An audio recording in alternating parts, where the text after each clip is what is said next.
Welcome back to All This Math. This is Professor Parker, and make sure you subscribe to the All This Math YouTube channel. Make sure you like the video, make sure you share the videos, and even drop a comment down in the comment section. All right, so today for this lesson, we're going to do some rounding. We're going to round some numbers. We got four numbers up here. 363 is our first example. We got 465. Second example, we got 2,524. That's our third example. And last but not least, number four, we got 1,528. All right, so I'm gonna do these in two ways, right? Typically, I got some video content where I do these in three different ways, but I'm gonna just do these in two ways. I'm gonna use the standard algorithm that we follow usually to round, but then I'm gonna also show you how to do it on the number line, right? Because the number line is very important. That helps you to be able to like visualize like what's really going on. All right, so let's do this. Let's look at number one. Number one says 363. Now we are trying to round the following to the nearest hundred. All right, so the nearest hundred.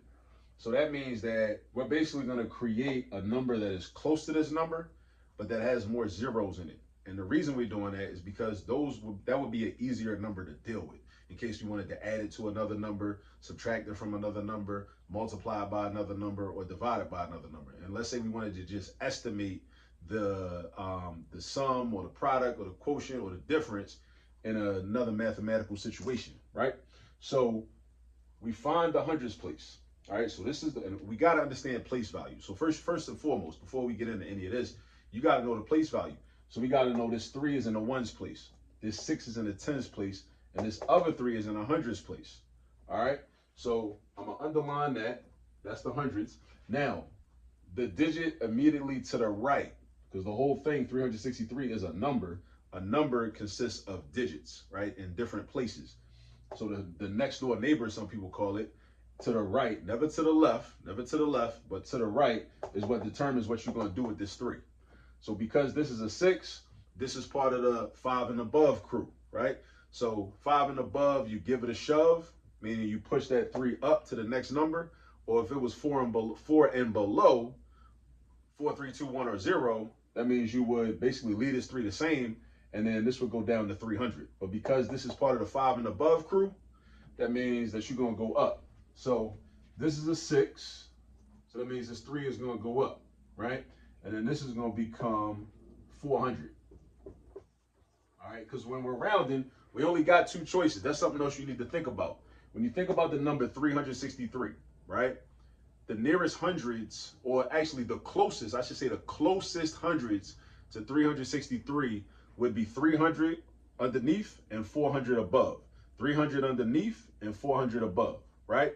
So those are your only two choices. And then you as a student, as a critical thinker, and as an analytical thinker, have to decide, just like in life.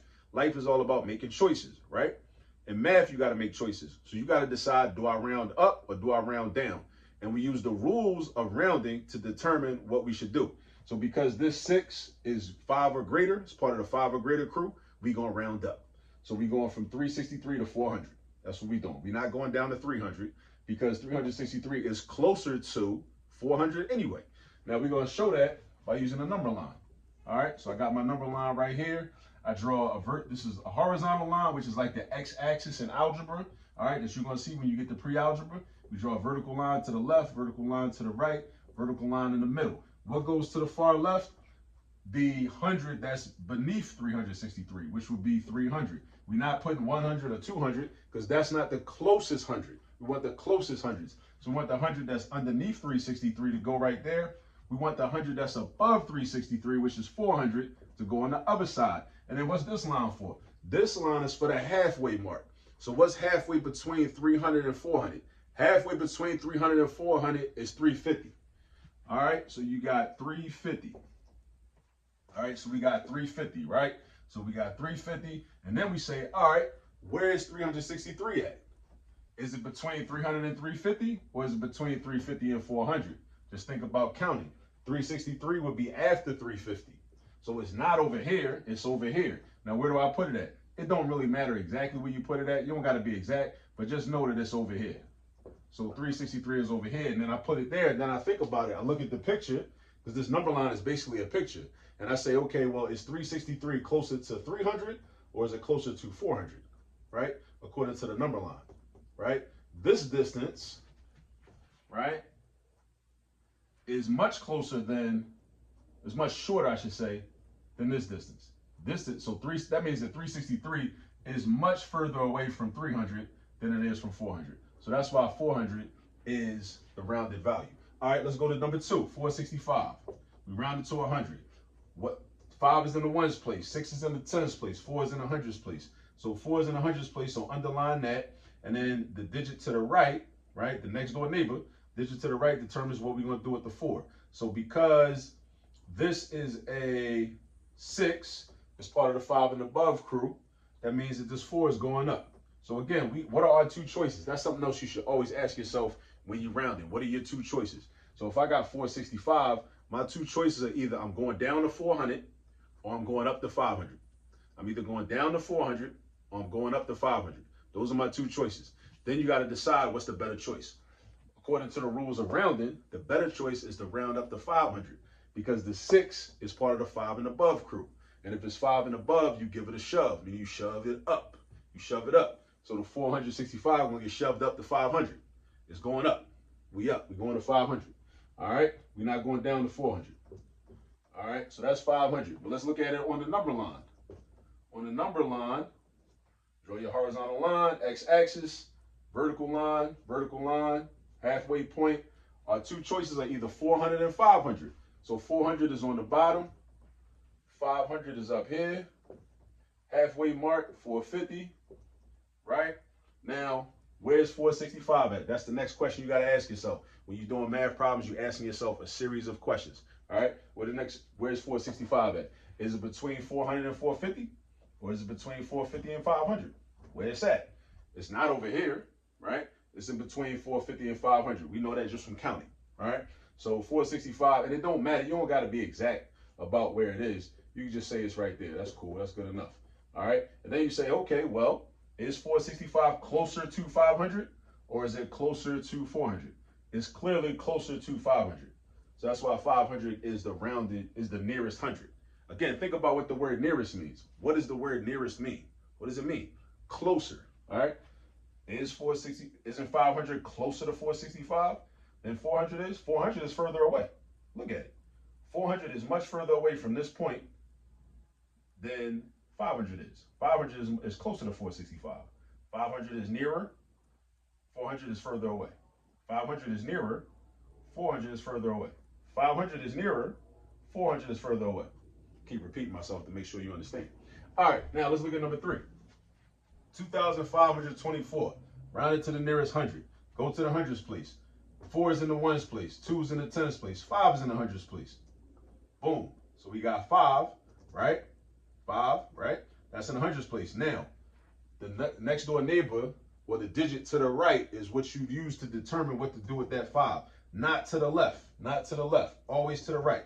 Not to the left. Always to the right. So this 2 right here. Not this 2 over here in the thousands place. The 2 in the tens place. So 2 is part of the form below crew, right? The form below. So what's form below, you going down, right? You round it down, basically. So you going, because you got two choices. You either going to round up to 2,600 or you're going to round down to 2,500. You're either going up to 2,600 or you're going down to 2,500. You only got two choices. It ain't no 3 choices, no 4 choices, no 5 choices. It's like we ain't playing, it's not like we playing Madden and we got 17 plays to choose from. We not doing that. No, you only got 2 choices, right? You're either going up to 2,600 or you're going down to 2,500, all right? So because this is a 2 right here, that means we're going down to 2,500. It's going down. We're going down to 2,500, all right? Then we're going to put the number line like that. Draw your vertical lines because I want to show it. I want to show the picture just like we did up here. Put the middle value. So the lower value would be 2,500. The upper 100 would have been 2,600. You put the comma right there. And then the halfway mark would have been 2,550, right? Now, the question is, where is this number at on this number line? It's bigger than 2,500, so we know it's either going to be between these two numbers or between these two numbers. 524 is not more than 550. So therefore, it's going to be in here somewhere. So we put it like I don't know, it's like about right there. It's about halfway between, because 25 would be exactly halfway between 500 and 550. Because 25 times 2 is 50. So that means 25 is half of 50. So that means 25 is halfway between 500 and 550. So we got 2,524 right there. And now the question is the nearest hundred. The nearest hundred. Always think about what the words mean. The nearest hundred. What do that even mean? Is 2,500 is 2,500 nearer to that than 2,600 is? I think so. From looking at it, it definitely is. So that's another way to know that the answer is 2,500. You see, we did the problem in two different ways and we got the same answer. That's a form of verification. We verifying our answer. All right, last but not least, number 4, 1,528. 1,528, round it to the nearest hundred, go to the hundreds place. A 5 is in the hundreds place. 8 is in the ones place. 2 is in the tens place. 5 is in the hundreds place. 1 is in the thousands place. 5 is in the hundreds place. The digit to the right, the next door neighbor to the right, tells us what to do with this 5. So 2 is part of the 4 and below crew. It's part of the 4 and below crew. That's what 2 is. So 2 is part of the 4 and below crew. So that means that we're going to round down. Now, what does that mean?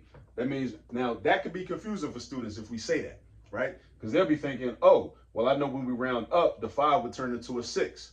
So how come when we round down, the 5 don't turn into a 4? That's a very good question. If your students ask that, or your children ask that, if you're a parent watching this, that means they're thinking. They're thinking critically. They should be asking that. That used to confuse me too when I was younger. It's about the concept. When we say round down, we mean round down to the nearest hundred, because we're either going to go down to 1,500, because when we say down, because that's less than 1,528, so we are going down, right? Or we round up to 1,600. So we only got 2 choices. Remember, when we round, we got 2 choices, right? We don't got 3 choices, 4 choices, 5, 10, 11 choices. No, we only got 2 choices, right? It's just like, you know, it ain't like hairstyles. With hairstyles, you got a bunch of different choices. Goddess braids, faux locks, you know, ponytails. You could do all types of things, right? With this, we only got 2 choices. We either going up to 1,600 or we going down to 1,500, right? That's what we doing. So, and because this is a 2, we going down to 1,500. So we are rounding down, even though the 5 doesn't change. We're rounding down because 1,500 is still less than 1,528. It's still less than, so we still are rounded down, even though this digit 5 does not change. All right, so that's the answer, 1,500. Now let's show it on the number line real quick. All right, x-axis, number line, vertical line, middle line. Now, what are our 2 choices? Our lesser choice is 1,500. Our greater choice is 1,600. Our halfway mark is 1,550, right? Now, where's this number at? The number that we're dealing with, the number we started with, 1,528. Where that's at? That's in between these 2 numbers. It's not over here. It's in between these 2. 1,528, almost halfway, a little bit past halfway. So 1,528. So look, where's the nearest hundred? This is 100. This is one of the hundreds. This is the other 100. Which one is nearest to 1,528? Which one is nearest to 1,528? This distance is much bigger than this distance. So 1,500 is much closer or nearer to 1,528. So that's another way to see that 1,500 is the final answer. All right. So that's how we round numbers to the nearest hundred. Couple different ways. We use the number line, and we also use the algorithm. 5 and above, give it a shove it up. 4 and below, let it go, let it drop down to the next lower number. But don't get it confused, because when you round down, that doesn't mean that this number changes into the lesser digit, because you got to think about the number, right? Like in number 1, 363, you either going up to 400 or you going down to 300, right? 300 is less than 363. That's why we say round down. That's why we say round down, because 300 is less than 363. And again, don't be embarrassed or nothing if that confused you. That used to confuse me too, because I'm like, yo, if we round up, this 3 changed to a 4. But if I round down, how come the 3 don't change to a 2? Because it's about the actual number that we end up with. we're rounding down to 300, right? Just like here, we would round down, if this was not a 6 and a different digit, we would round down to 400, not to 300. We would round this down, like we did, to 2,500, not to 2,400.